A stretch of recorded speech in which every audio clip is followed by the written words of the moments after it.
Hello बच्चों, कैसे हैं आप लोग। आप लोगों का नॉलेज लवेरिया में मैं स्वागत करता हूं और मेरा नाम एजाज है। और आज हम लोग करने जा रहे हैं एक्सरसाइज 13.1 का 13 बोल रहा हूँ 3.1 का क्वेश्चन नंबर जो है वो 2 करने जा रहे हैं। ठीक है, तो एक बार आपके सामने क्वेश्चन पढ़ देता हूँ। On comparing the ratio A1 upon A2, B1 upon B2, C1 upon C2, find out whether the lines are representing the following pairs of linear equation intersect at a point, are parallel or coincident। देखो, मैंने आपको बताया था, जो मेरा introduction part था उसमें मैंने आप लोगों को बताया था कि कब लाइन जो है वो इंटरसेक्ट होती है, ठीक है, कब लाइन जो है वो कोइंसिडेंट होती है। तो पहले तो ये समझ लो इंटरसेक्ट कैसे होती है। इंटरसेक्ट जब होती है जब ये कंडीशन जनरेट होती है A1 upon A2 is not equal to B1 upon B2, ठीक है। और ये किसके लिए, ये इंटरसेक्ट के लिए है, ठीक है।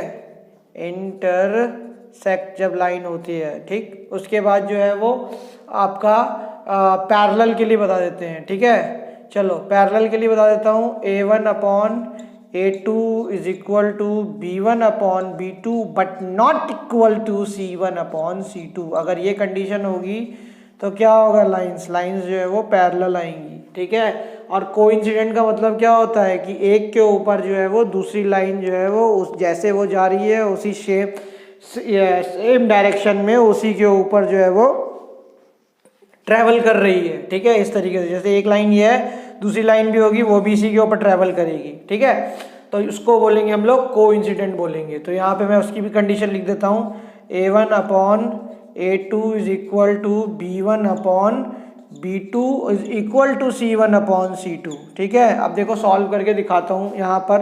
तो देखो पहला वाला जो है वो उतारता हूँ। 5 upon 7 is equal to 4 upon -4 upon 6 हो जाएगा। तो देखो ये कभी जिंदगी में क्या कहते हैं इक्वल लग रहा है क्या है। 5 अपॉन 7 जो है वो नेगेटिव की वैल्यू से कभी इक्वल होगा, तो इक्वल नहीं होगा। तो ये क्वेश्चन क्या है, ये है यूनिक सोल्यूशन, यानी कि वन सोल्यूशन निकलेगा इसका, यूनिक सॉल्यूशन है ये, ठीक है। कट रहा है, इसमें ग्राफ क्या होगा, कटेगा इस तरीके से, इसका आंसर मिल जाएगा, ठीक है। अब आ जाओ ये देख लेते हैं। तो इसमें क्या है 9 अपॉन 18 और equal to 3 upon 6 equal to 12 upon 24। तो देखो 9 से काटोगे तो 9 वन जा क्या कहते हैं, ये हो जाएगा 1 अपॉन 2। 9 से काटूंगा तो 9 वन जा 9, 9 टू जा 18।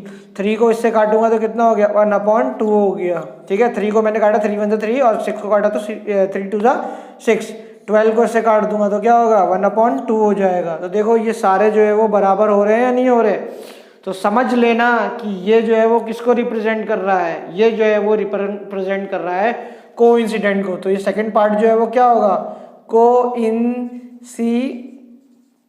होगा, ठीक है। टू मैनी सॉल्यूशंस यहाँ पे लिख देता हूँ, ठीक है। टू मैनी सॉल्यूशन, बहुत सारे जो है वो सॉल्यूशन जो है वो इसके होंगे, ठीक है। इतने सारे सॉल्यूशन होंगे कि मैं भी नहीं निकाल पाऊंगा, कोई भी नहीं निकाल पाएगा। निकालते रहो निकालते रहो, निकलते रहेंगे, बहुत सॉल्यूशन है इसके, ठीक है। अच्छा थर्ड वाला जो क्वेश्चन है इसको हम लोग देख लेते हैं यहाँ पे।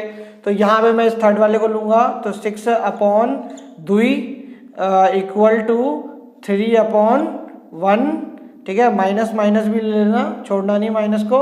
और ये 10 अपॉन 9 हो गया, ठीक है। तो देखो ये और ये काट दिया था तो मैंने क्या आ गया, 3 आ गया, 3 अपॉन 1। और ये माइनस से माइनस कट जाएगा तो 3 अपॉन 1 इसका भी हो गया, ठीक है। लेकिन ये क्या हो गया, 10 अपॉन 9 हो गया। तो देखो ये A1 अपॉन A2 जो है वो ये तो इक्वल हो रहा है B1 अपॉन B2 से, बट नॉट इक्वल हो रहा है C1 अपॉन C2 से। तो इस तरीके की कंडीशन जो होगी वो क्या होगी, तो ये क्या हो जाएगा, ये हो जाएगा बच्चों, मेरे प्यारे बच्चों, पैरेलल हो जाएगा, ठीक है। पैरेलल हो जाएगा, समझ में आया ये वाला खेल, पैरेलल हो जाएगा। स्केच बदल देते हैं, ठीक है। पैरेलल हो गया, तो यही इसमें बताना था इस क्वेश्चन में, ठीक है बच्चों। तो आप लोग जो है वो इसको लिख लीजिए और समझ में तो आ ही गया होगा आप लोगों को, ठीक है।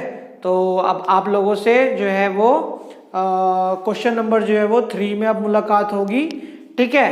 तो अपना ख्याल रखिए और मेरे चैनल को सब्सक्राइब कर दीजिए, ठीक है, और बेल आइकन वगैरह दबा दीजिए, ठीक है, और अपना ख्याल रखिए, ठीक है।